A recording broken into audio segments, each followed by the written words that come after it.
চলে গেলে হবে, চলে গেলে আমি খাবো কি? যাও দাদা, লাগলে কিন্তু লাগবে লাগবে লাগবে। আরে দাদা এই নিয়ে কটেজ কি হলো? 2 এই একটা যেটা ছিল। মোটামুটি কটেজ কি হয় আপনার তরকারি? ফুল এক ডেজ কি, ওটাকে অনেক দূর থেকে আনতে হয় বলে ভাগ করে নিতে হয়। এটার একটাই হয়। আর পরোটা মোটামুটি কপিস আনেন? পরোটা মোটামুটি টোটাল গোনা থাকে না, 400 মিটার মানে একটা হিসাব হয় 400 পিসের মতো।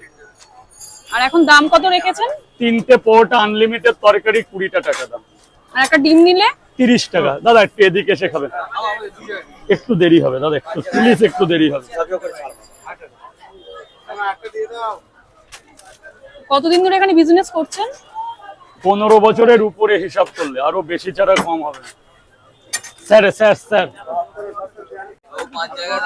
দেরি হবে, 1 মিনিট দেরি হবে দাদা, 1 মিনিট দাদা, 1টা মিনিট দাঁড়াও না, 1টা মিনিট প্লিজ। এত ফাস্ট কি করে আপনি? ছোটবেলা থেকে তো এই করেই যাচ্ছে তো, লোকের দোকানে, আজ না এখানে ব্যবসা করছে।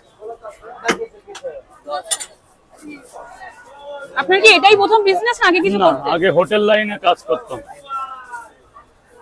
হোটেলে ছাপাই কারখানায় কাজ করতাম, এটো তোলা।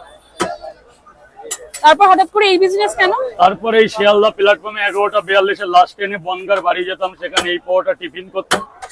সেই দাদা থেকে মানে একটা কাহিনী থেকেই 50টা পরোটা এখানে এনে সেইখান থেকে এই পর্যন্ত। চলে গেলে হবে, চলে গেলে আমি খাবো কি?